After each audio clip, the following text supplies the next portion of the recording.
The Radio Misfits Podcast Network.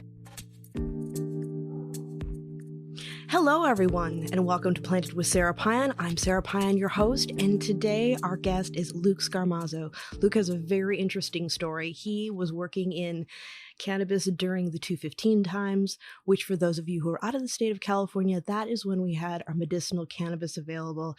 He has been a political prisoner, and he has gotten out. So it's really wonderful to see you, Luke. And there are so many great things that we're going to talk about today. Luke's story is one that's very interesting. I actually got a chance to read his book, High Price. There's a lot of really great information in here. And coming out, he's already started his own cannabis business again, Luke Scarmazzo 2.0. And I'm really excited to hear more about what you're doing. So welcome. Thanks for being here. Man, thanks for having me, Sara. It's awesome. It's an honor. Big fan. Thank you. It's cool. I'm really excited to have the show here today. Yeah, I'm so excited to have this conversation with you. And before we really dig into all the meaty stuff, what was your first cannabis experience? Ooh, I have to go all the way back for that one. Okay, well, I guess if you say experience, because first cannabis consumption happened when I was 12. But first experience was probably about 3 or 4. And it was 2 different experiences in the same era. One is I was at a birthday party and there's a huge cake on the table. I don't know whose birthday it is. I can't remember it. I was too young. But there was a huge white cake on the table and it had this huge fan leaf, cannabis leaf, sat like right on top of the cake. It covered like the whole surface of the cake. I remember that like vividly when I was a kid because it was such like a contrast with the white cake and the really vivid green. I remember that as a kid. And then I also remember walking in on my dad and my aunt weighing, it must have been like, like Mexican brickweed back then because it was on like a triple beam balance. And I walked in, I remember the smell. The smell was like what made me remember that, you know how like you associate aromas with like certain times of your life. And stuff yeah. like I couldn't even remember the memory. I didn't even know I had it until I smelled sour diesel. And that smell immediately brought me back to the room when I was a kid. And that smell, whatever cannabis my dad and my aunt were weighing on the triple beam balance, what must have been a sour diesel cross or something, because that distinctive smell was what brought me back to that memory. So that must have been like 3 or 4 years old. Wow. Yeah. Now, the first time that you consumed, what was that like? I didn't get high. I guess that's kind of like a common thing now. I thought I was like an anomaly back then. I was like, damn, I didn't get high. So it was. Now this is a disclaimer: kids do not do this. Right. But I was 12 years old. We were waiting on the bus. It was at an apartment complex. My friend was selling he had like a rubber band full of like 30 joints, and he was selling them for $2 each. And he just gave me one, and he was like, "We'll smoke it before we get on the bus." And we smoked it. We missed the bus because couldn't get it lit. We were like 2 rookies that didn't know what was going on. And we smoked it and ended up walking to school. And I remember thinking to myself, like, this is what all the hype is about. Like, I don't feel like really anything. And I'm like, it was one of those things where you're like, am I high? Do I feel high? Like trying to trick yourself into feeling something. And I just didn't feel anything. And then later that night, I go to another friend's house where we're like hanging out. I tell him about it and he goes, "Oh no, I got you now." He goes, "Don't worry about it." He goes, "I'm going to get something that gets you high." So I remember he's rolling something up on the table. And again, this is like, this is 90s. So there's not high grade cannabis around. So he's picking seeds out of whatever he's rolling on the table. I can remember that. But he rolled something up and we smoked it. And I did get high that time. And I was really high that time. And then I wasn't really after that experience as a kid, I really wasn't involved in cannabis much. I played sports, did a lot of things until like my senior year of high school. Then I kind of started getting back. It was really after football practices and we were like all beat up and stuff like that. And me and a couple of the other players, would all throw in a couple of dollars on a 20 sack and go get a gram of some really good weed, and we'd all roll it up and we'd smoke it. And that was like our therapy after football games and practices. And then from then on, it was, something that I just continuously used, really medicinally. I didn't realize it as a kid then, but it was really medicinally from that point forward. Mm-hmm. It's so funny when I hear about people's experiences, and when you try it when you're younger, it tends to be like that one shot deal. Because I was the same way. I had like a small fraction of time, and like Luke said, kids don't do this at home. I was 13 and I didn't get high the first time. And that year, my freshman year of high school, we dabbled in it, and then I was just like, you know what? I'm going to stop. And then I didn't revisit it till, I think I may have done it a couple times after that. And then it wasn't until college that I was like, oh, hey. I'm back. Yeah, exactly. Exactly. And those rolling trays, it's like I never thought about it for rolling. It was more like just cleaning everything that you got. Right. Because it was full of the seeds and stuff. Because when you were mentioning your dad and your aunt, I was like, man, how many seeds and stems must have been in that stuff that they weighed back then? Oh, a lot. Yeah. A lot. My dad, so the background is my dad and my aunt were also cultivators, but they cultivated back before really the science had caught up to the plant. So I asked him about like some of his early cultivation days and how they would grow and what processes they would use. And he said, really, there wasn't any. He said, we'd grow it till it got to a certain height and a certain, girth, and then we'd yank it and we'd smoke the whole thing. He said we wouldn't pick out, like, he said we would literally smoke the whole plant. Well, that's it. No, So, nobody knew. I actually, a couple of years ago, I'm not a good grower. I will just say that. Like, I know a lot about cannabis, but I always joke you could spin a wheel behind me and wherever it stops, I can probably talk about it. But I can't. You get into cultivation and I'm like, I've killed cactuses. Like, it's that bad. But one year I was gifted some plants and some of them ended up being male. And I was like, there's nobody near me growing anything. I'm going to get seeds. And I juiced everything else. And it was a really interesting process. And I hadn't seen seeds on a plant in like decades. I don't know.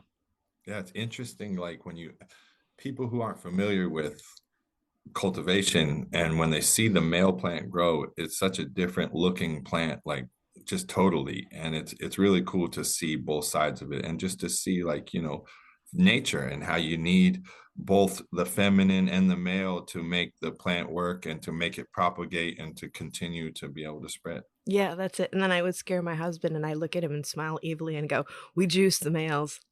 It's like, oh God, Sarah. Very Misery-esque. Exactly. You always got to keep them on their toes, I knew you were a good author. I try.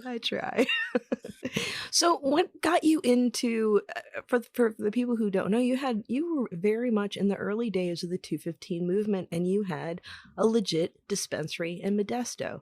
Like, you were following all the rules, you were doing everything that you were supposed to, but you were part of that time. I started in 2013, and part of the training that I do with staff was what happens when we get raided by the feds. And it was just, put your hands in the air, make eye contact with your patient, tell them everything's okay. And then I just tell them, just stay quiet. They're looking for the boss. Just sit down. Don't do anything. Right. Yeah, it was a totally different time back then. Yeah. And we talk about it a lot, and we even joke about it being the golden era, in the 215 times and, pre-rec, but it was totally a different time back then, in the sense that every day when you went to work, it was always in the back of your mind that you could go to jail, that you might not come home to your family that day. And that was just a real thing. It was just a real presence in your life like that. It's crazy that you had talked about your training with the staff, because we actually had the same thing. Ours was, very similar, of just, comply, and it's hearing it from you. It's kind of crazy, because it's almost sad to me that we even had to train our staff like to be terrorized. Let's train you to be compliant when they come in to terrorize you so that nothing bad happens with this, right? Yeah. As we're trying to give medicine to patients. And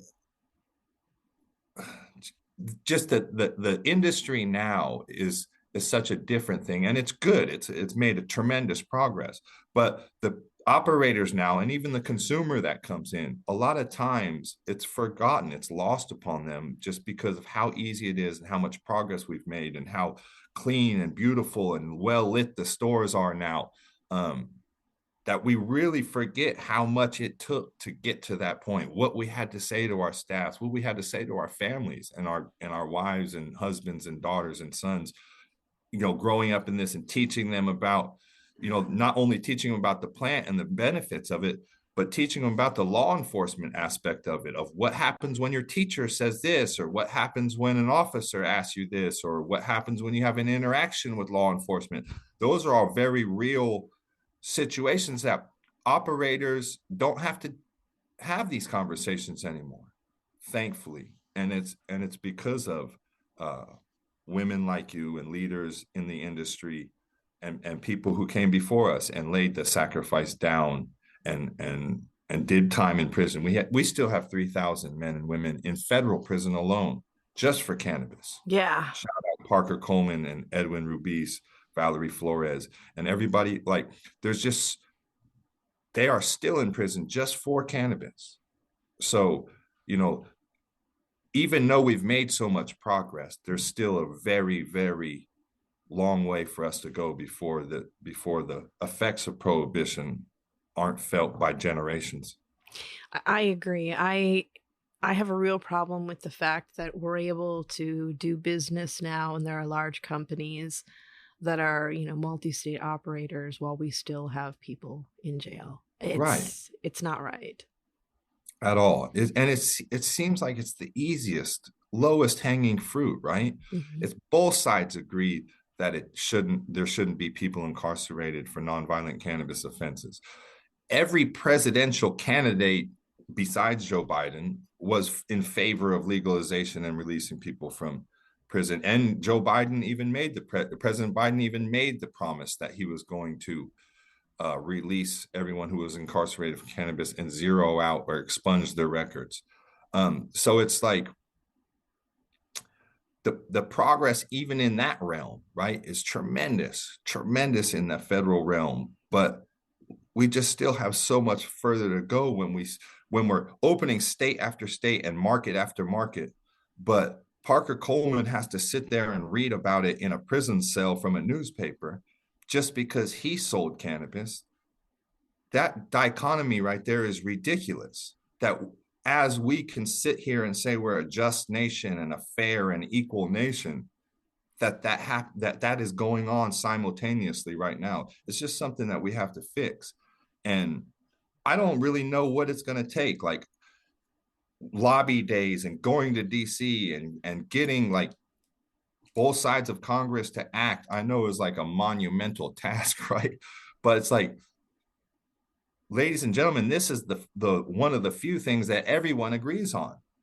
And I get it. We want safe banking. We want regulation. We want, interstate commerce and federal legalization.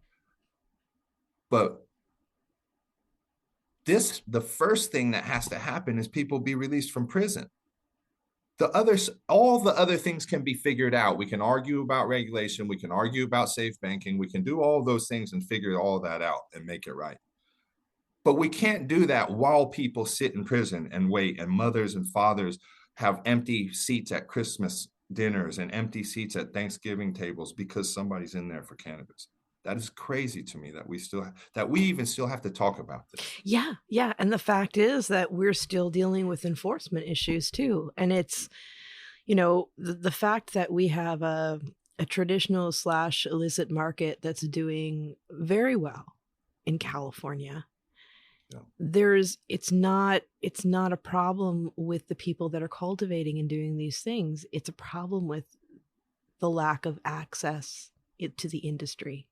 Yeah. And that was one thing when I was co-chair of the legalization task force in San Francisco. People looked at me like I was nuts. I was like, hey, you know what? What if, you have a illegal grow or something like that, and instead of busting them, you actually give them a brochure on how to legally enter the industry, and we lower that barrier.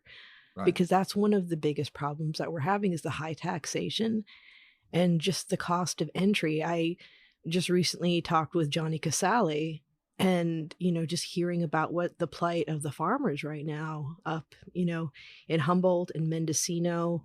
We're not talking about the people losing their family farms and the suicides and all the things that are happening.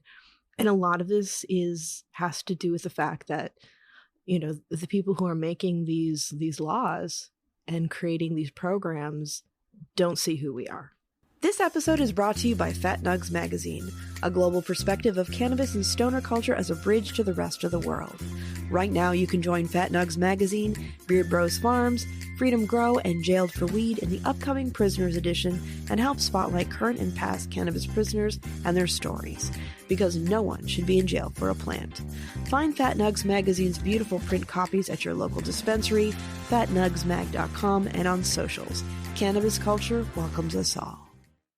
Yeah. Well, the main problem with that is that most of these people who are crafting these programs and then putting them into practice are people from outside of the industry. They don't have stakeholders that are from the industry that'll help them make policies that'll work in practicality, right? So you have these situations where they say, oh, yeah, you were justice impacted and we'll give you front of the line access to be able to get this dispensary license. But what we won't tell you is that you will have to hold this building for 2 years and pay the lease. You'll have to build it out with $1 million build out. You'll have to get all these red tapes checked off and cut through. Then you'll have to have all these different investments and things go on before you even get to sell day one of one product. You'll be in the hole millions of dollars. Not to mention there's no business education on. Just because I sold cannabis on the street and went and did 15 years doesn't mean I can get out and be successful in a new modern industry now. There's all kinds of things that have to be taught and learned, right? So we set these situations up by people that are outside of the industry crafting these laws. And then when they get put into effect and fail, they point and say, oh, see, that's why we don't do this. That's why the social equity situations don't work. That's why these people can't run businesses. No, you created a situation for failure there. So, social equity becomes hollow unless you have the people who those policies are going to affect at the table with you to help you craft them. And I know that sounds like a mind-blowing thing to involve the people who are going to be affected by the policy. But I mean, it's really that simple. Yeah, it is. It is. And I feel that in many ways, working with policy, there were a lot of times when I worked for a cannabis company that I had to tell people, like straight out tell people, I do not have that hat on right now. I'm not, these suggestions I'm making are not about benefiting the company I work for. This is about creating opportunity. And there was this distrust. And it also has to do with the outdated view, the stigma of people working in cannabis, and that there's something in the back of their mind still that there's some criminal element and there's something that's being, somebody's trying to get away with something, and it's not that. It's, we need to create these opportunities. The people who have gone to jail need to have the first opportunities. These are entrepreneurs. These are entrepreneurs that also need technical support, that need grants, that, I can't tell you, like public comment in the social equity subcommittees for the state, like just hearing people's voices and how frustrated and frightened they are because, we don't have safe banking. And it's really hard unless you're a big company to get any sort of financial support. So a lot of these people are relying on investments from friends and family, or, and sometimes it's making a deal with the devil for some really, Many times it's that. Yeah. Yeah.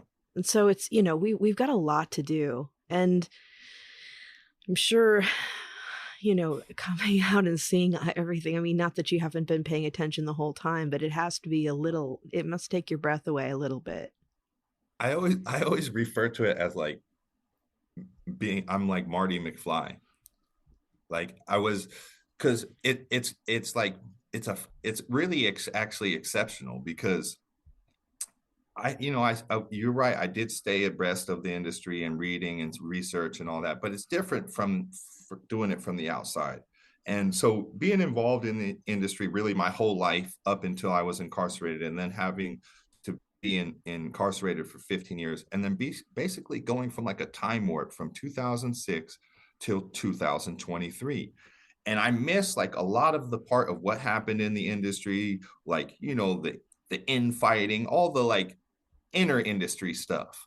So when I get out and I see it, I have like a really fresh perspective on a lot of things that people that have been in the industry are either jaded on or kind of conditioned to accept and things like that. So it's interesting, even when I talk with my partner and CCO Mandy Tingler, is like I'll say things and she'll bring me up to speed on something that happened in the industry of why it's like that or why this person is in that position. Because a lot of times, I'll watch like a panel or something and there'll be people on there. I'll say I have no idea why they're on the panel. Like, who are they? What do they do? What is their accomplishment in the industry that we should sit here and listen to them? And a lot of times she'll give me like the quick synopsis or background on who the person is. But to just see the drastic difference, I see really the disconnect that happened from the community into the corporatization of like cannabis. Like, I see the stark contrast of that. Because when you used to go into a dispensary in the Prop 215 era, right? Say we're walking into a dispensary in 2005. When you walk into that dispensary, there is such an eclectic group of people in there, from Republicans and Democrats, Mexican immigrants and judges and lawyers and like athletes. And I mean, it was literally everybody from the community in there coming together. It was the unity of the plant. And we say this a lot, that the plant brings people together, right? But the unity back then was a different situation. And you see like a lot of the businesses were family run. The son or daughter would be at the counter. The brother would be checking IDs. Like, those situations were the norm back then. When you went to the third floor in Oakland, or when you went to the hemp center on Geary and Frisco, and Burner was working as the bud tender, I think, like, it was so many people. A woman owned that business. You know what I mean? Like, those situations were common back then. And now it's like you go into a dispensary and it's like an Apple store, more like. And they have a lot of the cannabis sitting out, and they kind of leave you to kind of freely roam. And then when you walk up to the bud tender like oftentimes just steers you into whatever the house product is of whatever that dispensary is, right? Like, upfront pressure sale in a sense. And what you see in the dispensary now is a lot of just the early newer, like the entry level consumer, the person who's just coming into the market. So, and then like a lot of like the consumer scales younger in certain demographics. So you see like a really different group of people that are entering the store now. So now the marketing of cannabis has become different. Now what sells on the rec market has become different. And now you see cultivars that start to become bred out of existence because they no longer fit that mold of what that market wants now, or what the dispensary wants and what that new consumer wants. It's not the old consumer that likes the hazes and the granddaddies and the Jack Herreras and those things that, a lot of the legacy and landrace strands and the people that were around back then, we love those things, right? When we see them, we're like, oh, we're so nostalgic for them because they're not around so much anymore. Truth. And that's really like, there's such a contrast now.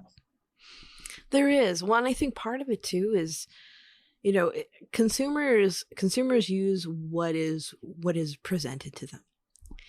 And back, and I was saying it was 2013, but God, time's flight. I actually started in 2012, and it was, I was amazed. Like I used to tell people, spend an afternoon in my waiting room, and you will see. Like when people would say, "Oh, seniors are the fastest growing group of new cannabis users," I'm like, nah, they were like the majority, and they kept their business to themselves because they knew you could get arrested for using it. So they weren't talking about it. Now they are. And so we get all these like little like sound bites of what's supposed to be true and what's supposed to be hot and all these things that are just kind of, I feel like are just kind of plucked out of the air to make a statement in this cage match for relevancy, when we should be looking more at having real conversations with consumers like we used to when we called them patients. Right. And it wasn't formula retail. It was more about creating those relationships and the connections, and people came back because it actually was helping. And, I'll have people say, oh, well, bud tenders shouldn't behave like healthcare providers. Well, they don't. They behave as navigators. And they get educated on the job, and therefore they actually care about what they're doing. Right. And I love an educated bud tender. Me too. I mean, really, it is so exciting to me when I go into one of the greatest things that we get to do at Profit is when we launch a new store. I get to go in. One of our strategies is to go in, and I give each bud tender a book, and I sit with them and I sign it for them. And I talk to them, what's your name? Or sometimes they'll have me sign it for their mom who's sick, or it's a connection that I get to make with people that a lot of brands don't get to make, right? So when you sit with the bud tender and you educate them on the story, like a lot of these bud tenders nowadays are age, 21 to 29. They don't realize what it took to get to legalization. They don't realize the sacrifices that have come before them so that they can even have a job today. A lot of them are just, hey, I just wanted to get a cool job. They grew up in recreational cannabis. They've never seen anything different. So it's a normal thing to them. And it's not their fault because the market didn't make it a priority to educate them. That's starting to happen now a little bit, but that hasn't been the case in the past. So when I sit with the bud tenders and I tell them the story of like what we did and our role in the early legalization, and then educate them on the product and what we have and the story behind it, they get so excited. And you can see it in sales. Once the bud tenders get excited and educated on your product and are able to talk to the consumer in a confident and educated way, your sales go up instantly. Because now you have a situation where they are doing the old thing of connecting with the person on a level. I know the person's name. I see them when they come in. I know what they like. That type of connection was common back then and less common now. But when you see it happening, you can see the difference. And when I walk into certain dispensaries, the leadership of dispensaries, when it's education centric, you will see it work in all the trickle down to the entire staff. Oh, absolutely. And that's when you see people staying. It's one of the things that I hear time and time again, and it really upsets me when I hear it from people who work in the industry, is this elitist dogging on bud tenders like they don't know what they're talking about. Yeah. And that doesn't have to do with the intelligence of the person behind the bar. It has to do with the culture of education where they're at. And that was something that really, there's nothing more eye-opening than working in an office for years. And then after cancer, I went and worked in the dispensary. I was going back to school, and just seeing how people treat you when you're in a customer-facing role, like you're some dumb bunny. Yeah. And I was like, without saying it, but it's like really like looking at even going places where people would be like, when I became director of education, oh, how do I get a job like yours? I'm like, you start working behind the bar, you learn. Yeah. Oh, well, I could never do that. I'm not like those people. Like those people, what? Right. What? Like you've got people that are young, that this is their first job. You've got people who with, PhDs and masters that like weed and they want to come in and work. You have people from all different walks of life that are all, compassionate, intelligent, looking at things through. I mean, I think that cannabis is a call for critical thought and really thinking about not everything that's been illegal is wrong and not everything that's legal is right, and really getting into how did we get here?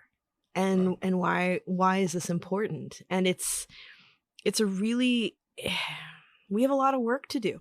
We have a lot of work to do because people want to make it easy and they want to be lazy about it. And that's where we lose all of the things that we've worked so hard for. Yeah. The bud tender really is one of the most important parts in this whole supply chain. And any brand, any cultivator, any distro will, if they're being honest, will tell you that. Like, they are the gatekeeper to the customer.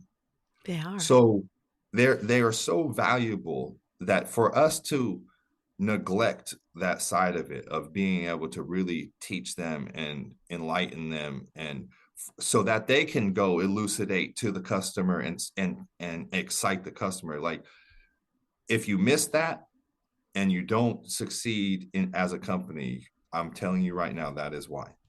Yeah, it is. Take your time to really sit with those bud tenders, educate them, talk to them, give them the time and energy, because they are of vital importance to this industry. They are. And not only that, but they grow into other roles. And that's the beginning. That's the CEO.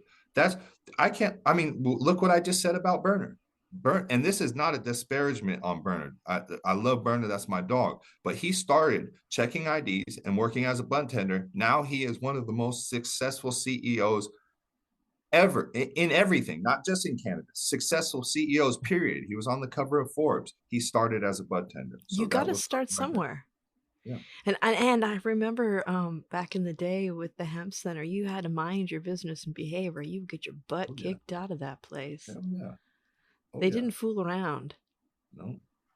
Well, we had to like self-regulate so hard back then. Like, we were so worried about like anything looking bad or anything being able to be used against us that we like, and we didn't have a playbook either. So, some dispensaries really clamped down, really hard, and some didn't really at all. Some were really loose with it.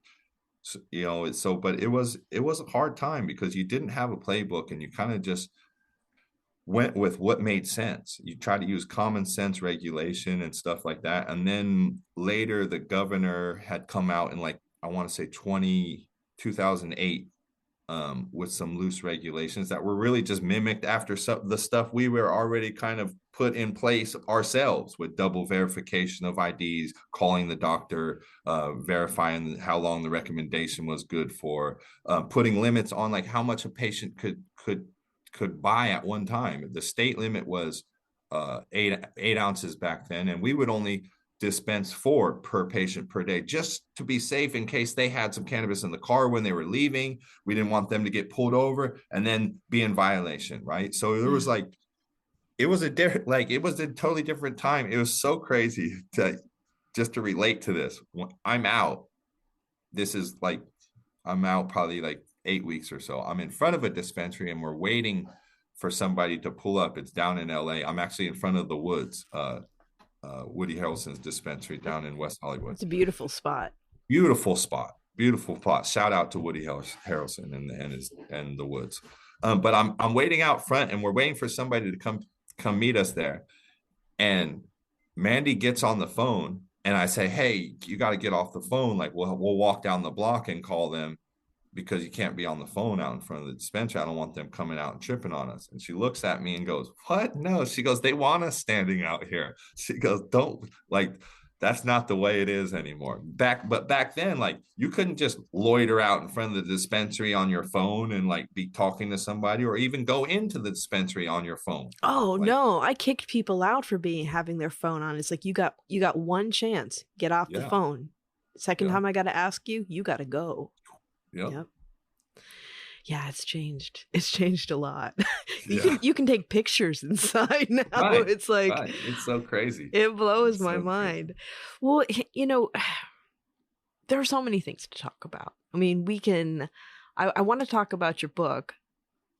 What I mean, what got you to decide to do a book? I mean, I know that there were so many things going on, but Right. what was the inspiration?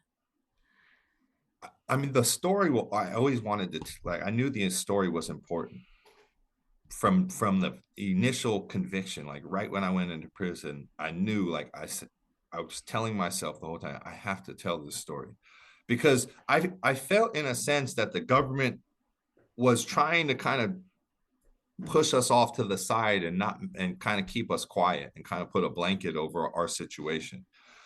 And whether that was true or not, like I felt like that, and I felt like that I need to be able to get this story out. But I know people think in prison, like, oh, you're in prison, you have all the time in the world to do things. It's not really like that. Like they're scheduled out. You're on the yard at a certain time, you're here at a certain time, you have to be at a job, you have to be, there's all kinds of things that they have to structure to try to, help people rehabilitate. So I wrote probably 10 pages, the first 10 pages, and it just sat for years.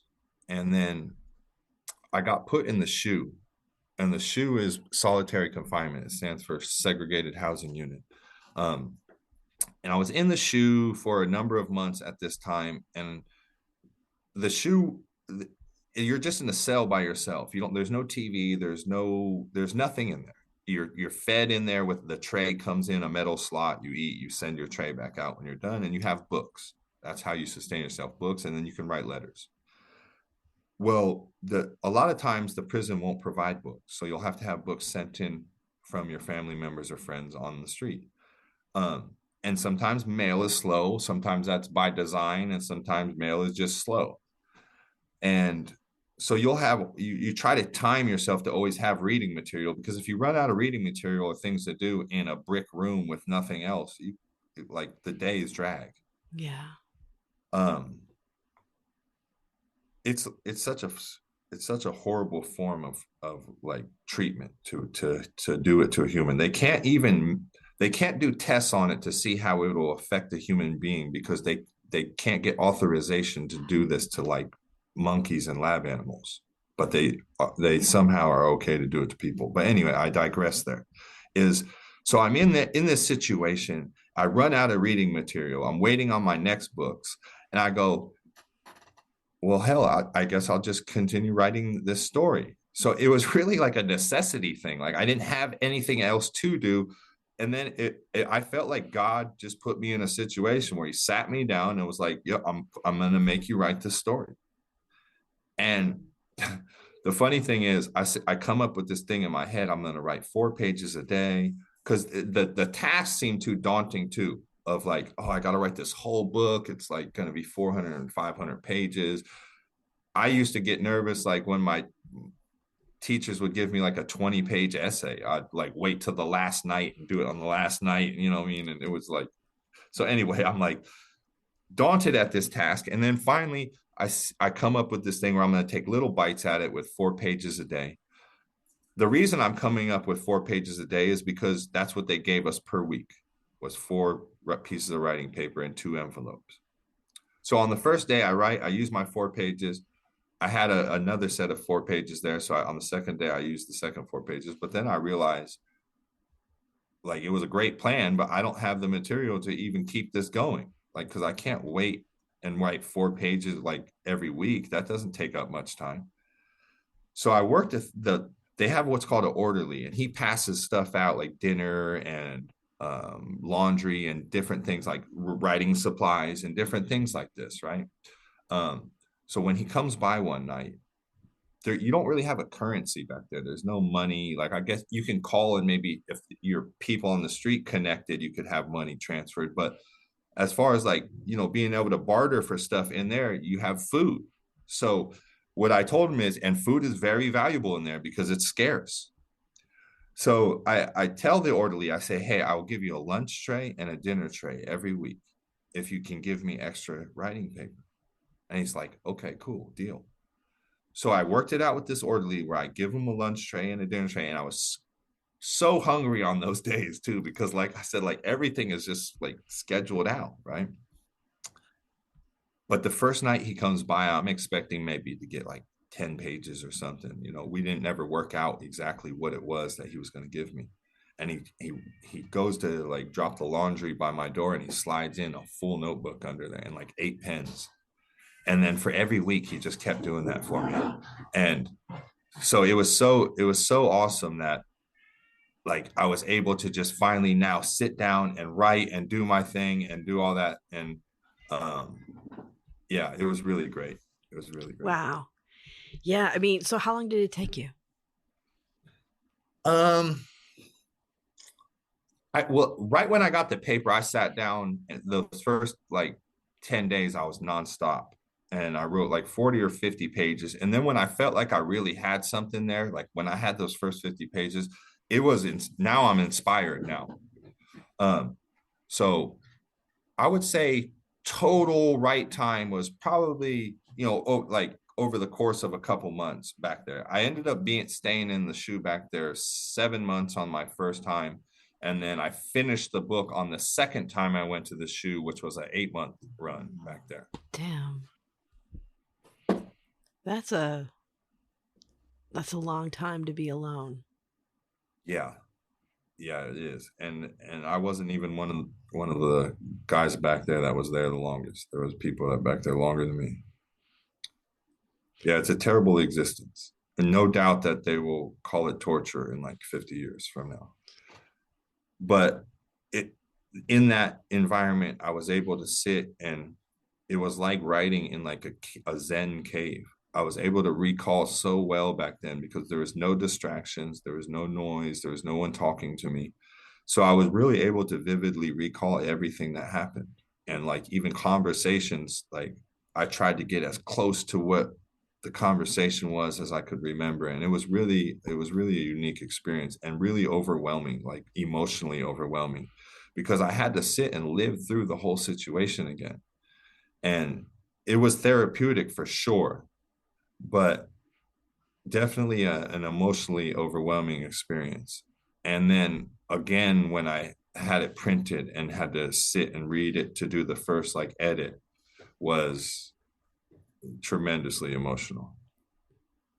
So yeah, but I'm so happy that we have it out now, like, because the story is so important.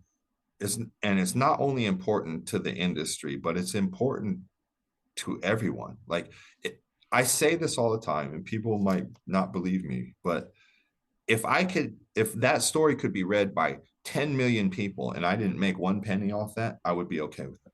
Yeah. Because because it's that important to me that we share this part of history and make sure that we own it because we lived it.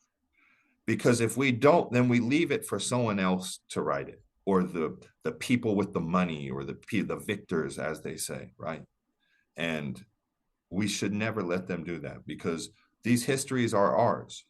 And if we don't take ownership over them, somebody will. Are you looking for a lasting, meaningful way to connect with your audience and highlight your brand? Well, listen up, because Planted with Sara Payan is taking on new sponsors. Here's a powerful stat.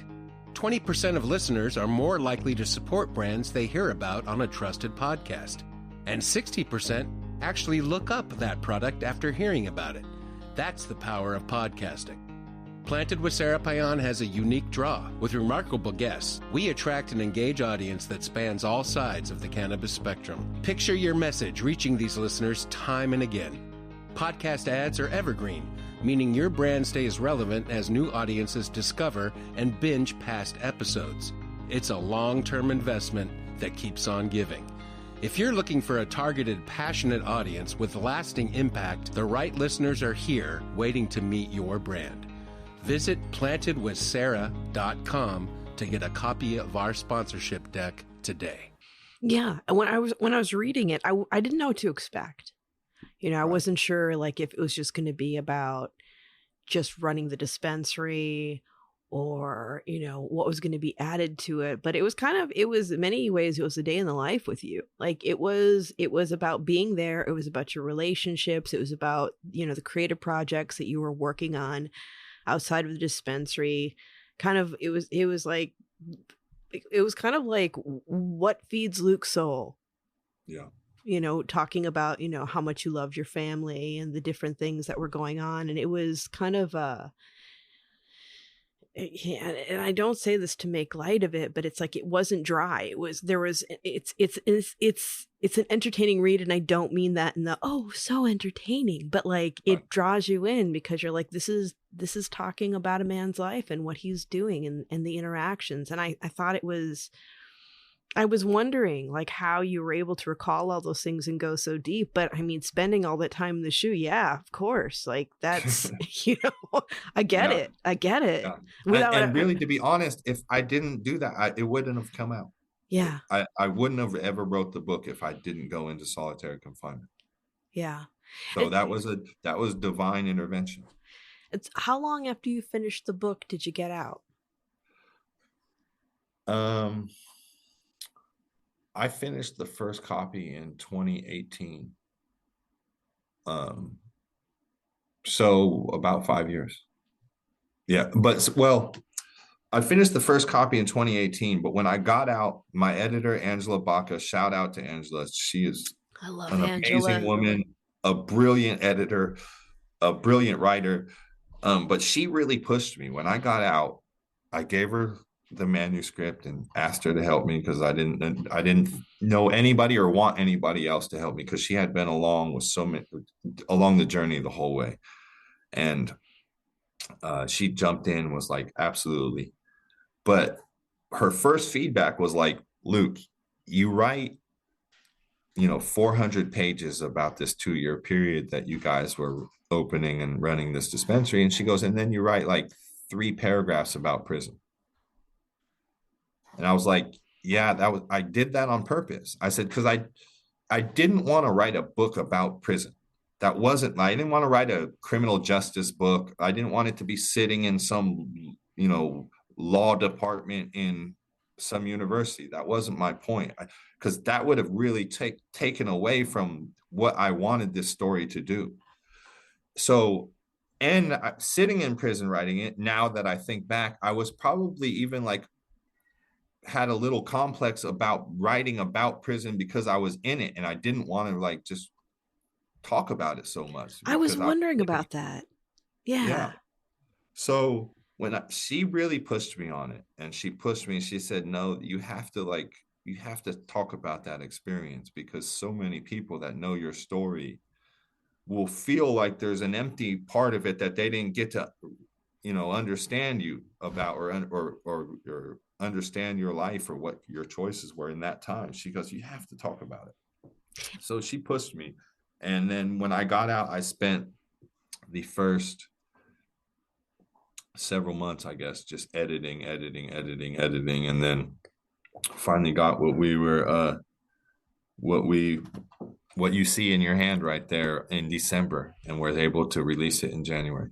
Yeah, I was going to ask you if you wrote more about the prison once you were out, because it hits close to home when you're in the midst of it and you're writing about it, I'd imagine. Oh yeah, I couldn't do it. I just couldn't do it, and I just didn't want to. It was really a thing where I didn't want to do it, but I was able to afterwards, and I'm glad she did. Because she was right. It did make the story really fill out. Yeah, I think it rounds it out really well.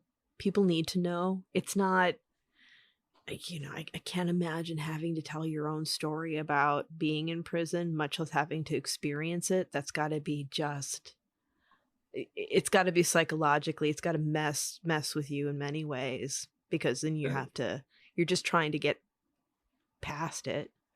Right. And just like one of the really like powerful moments in relation to that is like, so we just did the California State Fair. Our brand was sold at the state fair with the state's backing. Embark dispensary was doing the dispensary setup. Cookies did the consumption lounge. Equity Trade Network was able to set up booths for us and stuff like that. And it was a really powerful moment for me, because 60 miles down the road from the California Exposition is where we were raided for running a dispensary. So now I'm sitting at the state fair in a dispensary with the state's backing and DCC around me and all the sheriffs and all these, officials. And I'm working there with Ricardo, who's my co-defendant, and my daughter, Jasmine. And it was such like a powerful just experience, not even moment, because it continued the whole time I was there, of this just relevance and this just tremendous like weight that was upon me on this, and the feeling was upon me of just how powerful of a moment this was, because my daughter had to walk ashamed but more sad every time she would walk by a dispensary, because she wouldn't understand why her dad was in prison and all these others continued to just operate. I couldn't explain it to adults, so it's way more difficult to explain it to a 6 or 7-year-old little girl. And so to be able to have that moment with her at the state fair, and have our brand there and have our brand represented, and have the moment with Ricardo and the moment with Mandy and our team, it was so powerful. It was so moving. And it was such a full circle moment to me that it made me feel like everything was worth it. Yeah. What do you think your younger self would have thought about it, seeing how it's all come around? My younger self was I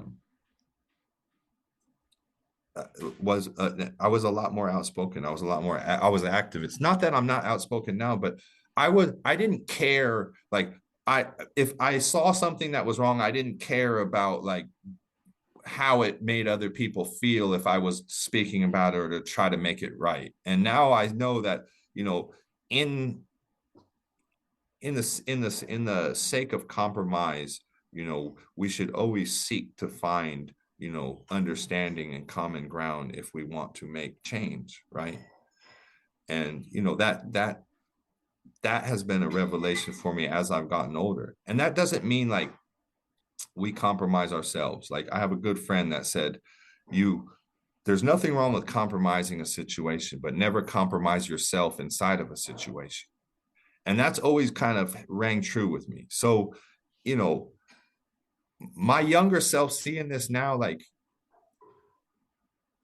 would have like been inspired, I think, because these are the visions that we had. Some of them I couldn't fathom like what it's become now. Like we weren't that far ahead in our thinking to be able to see some of the things that have played out now, but some of them we did. And like, but the state fair definitely wasn't one of them. I never thought I would be standing at the state fair with the state's backing, selling cannabis to the people who attend the fair with my daughter and with my co-defendant. Like that is mind-blowing to me, but it happened. And I think the younger me would be proud, actually, to tell you the truth, of what we've accomplished as an industry, as a people, as a community. And I know it's not great. Like the industry has all kinds of things effed up with it, right? But we're working towards getting those things better. Yeah. We're working towards talking about stories like mine so that they don't happen again. We're working towards lowering these taxes and regulations so some of those people that are in the traditional market can come over and survive. Because it's not that they don't want to. I know plenty of people in the traditional market that if I said, hey, you can come over here and make a ton of money, they'd jump at it. Yeah, I mean, how many people want to be doing their work and constantly looking over their shoulder? It's not a choice that people make, I mean, maybe there's a few thrill seekers. I mean, there's out a few there. outlaws for sure that they don't care. That's just their thing. But the majority of people, if it's a sustainable path, they'll take it. Mm-hmm. But right now we don't have a sustainable path to offer them. So I can't go over to the cultivator that I know is barely surviving and say, hey, go get your license and then go more in debt and make less money. Yeah. Yeah. I mean, it's a lot of people don't realize, like, they feel like we've been doing this for a while, but when we look back, this is going to be the very beginnings of what we're doing. And we have a lot of work to do. We have a lot of different things that need to happen so that we can create a sustainable industry and create these career paths for people so that they and to be able to I'm a big believer in, there's always going to be large companies and corporations. For sure. But I think that cannabis is a really great opportunity for us to get back to our roots, where there are locally owned businesses, where the money stays in communities, and we're able to strengthen our communities through this work. And also, hopefully, those are the people that have more of a gentle touch with consumers. So we're creating more community relationships too. Like, I miss the 215 days when we had, programs for people so not only were we doing cannabis, but we were having different support groups and different things that were going on. I mean, we still see some of this with like the compassion programs, but we've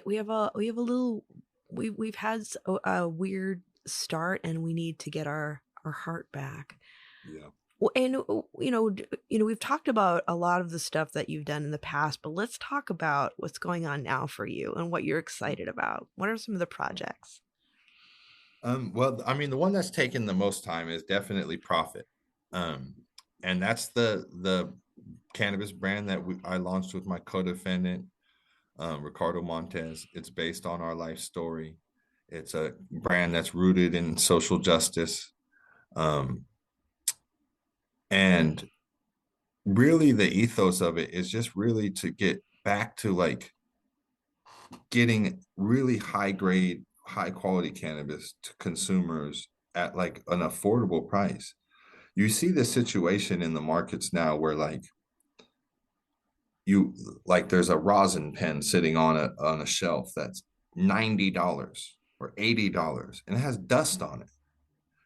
And so you only hit half of what you were supposed to do in that situation, right? Like, I get, like, you're trying to give a consumer a really high quality product and you're trying to give it to them in a convenient way, right? But if you price them out of the market, it doesn't matter. They'll never try your product. So you have to hit the triangle right? We have this thing at Profit where we have like the triangle where it's like our story, it's the quality of our product, right? And then the price point to be able to get it to the consumer, because if the story is there and if any one of the triangle isn't there, it doesn't work. Mm-hmm. If the product quality isn't there, then it doesn't work. If the story isn't there, and then if the price point's not there. So it's like, we're trying to bring back some of the old legacy ways of doing business, the old legacy ways of even judging cannabis. We don't look at THC. When we go in to do our R&D process, I don't even look at THC content. I don't care about it. That's never been a way that we've judged cannabis. Growing up as a cultivator, growing up as a consumer, there was never like, what's the numbers on this? Like, before I bought something, like, I did my own. I looked at it, I smelt it. I felt the composure. I looked at the bud structure.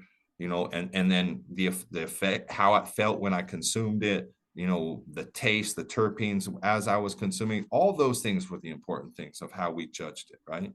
So we're trying to kind of bring back, the tagline to Profit is wisdom of the past, vision for the future.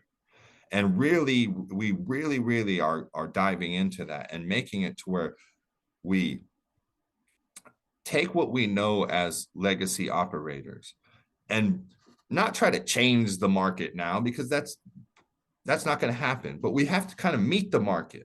And again, remember the compromise part. Don't compromise ourselves, but compromise the situation to where we can have the legacy knowledge and still meet the market and still deliver an awesome product to the people, a product that they want, but still in the way that we used to do it, and in the way that matters, and the way that's more meaningful and more purposeful.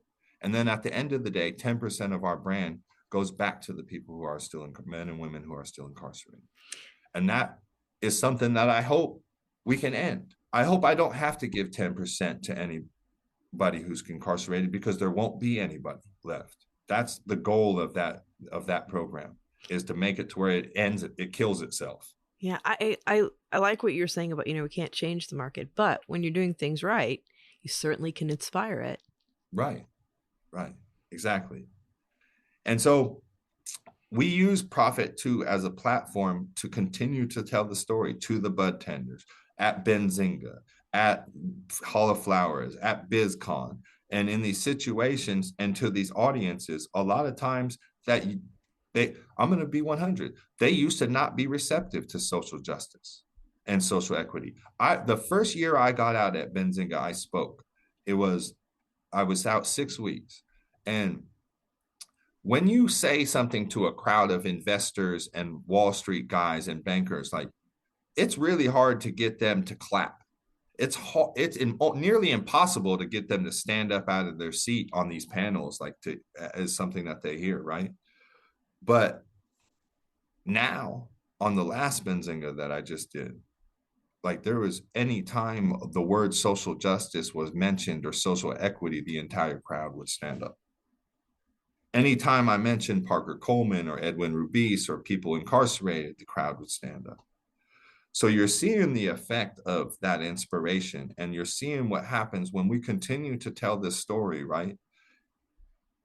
It's not like reading it in the newspaper of, oh, people are incarcerated, that sucks. When you hear Corvain Cooper say it to the crowd, or Luke Scarmazzo or Ricardo Montes, it has a different effect. When the bud tender hears it right from me, sitting personal, like, I did this time, I was standing where you are, and now our roles are reversed. It's inspiring to them. Like, you can't buy that. There's no way to fake that. And that's the thing that the corporatization of cannabis they'll never understand that. Like, you can grab your CEOs from Red Bull or Nike or wherever it is and put them on the helm of your company. But the cannabis industry values authenticity, and they can see it. They know, the consumer knows when something's fake or not, when it's just a fake story to try to sell a brand, or some, flash in the pan to try to, like, get a sale off. And that's not what we're doing at Profit. At Profit, when we get a sale, I want that person to be with us for life, because we care about them. The same way we cared about them when they were coming in and I was handing them a medicine vial and they were coming from chemo. Like, we care about them because we care. I know what cannabis can do. I know the benefits of it. I've seen it so many times. The walls of CHC, our dispensary, are covered with anecdotal stories of people recovering and the benefits of cannabis. And I've personally been impacted by it. So our mission is to get cannabis to as many people as possible. And we can't do that if we sell indoor Ace at $60 or $70.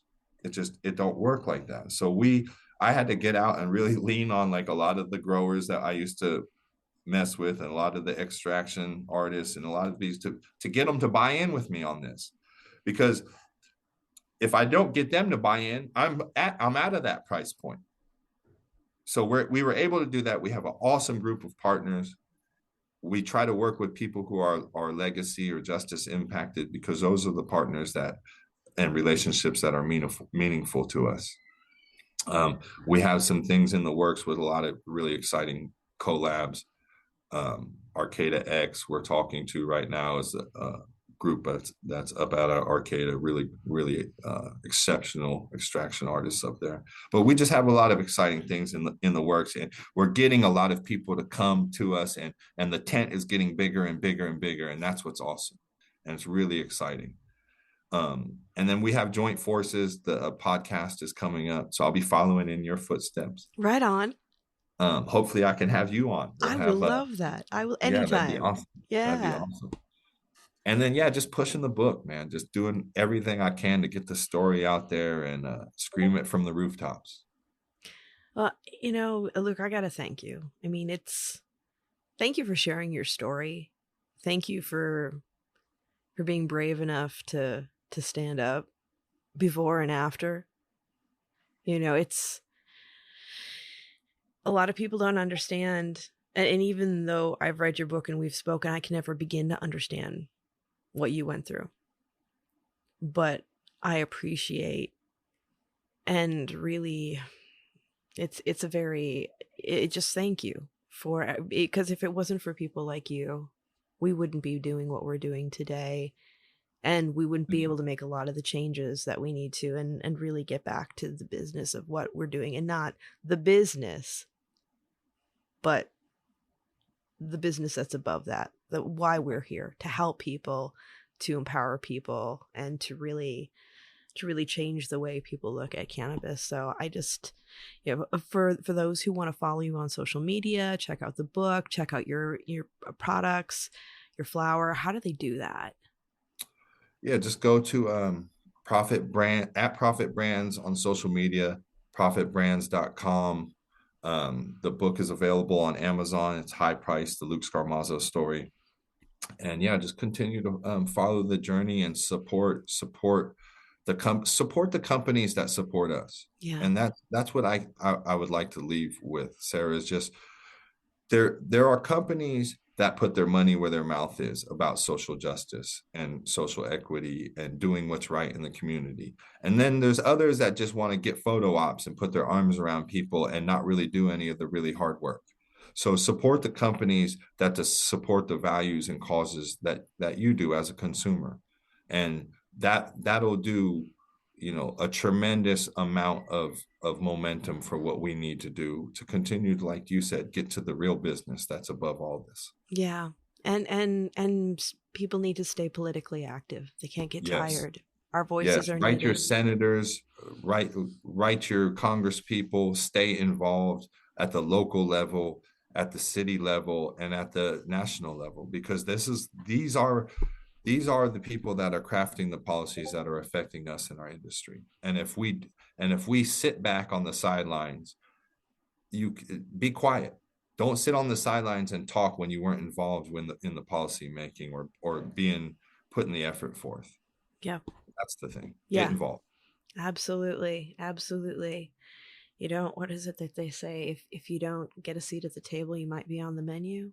Yeah, that's real talk. Yeah.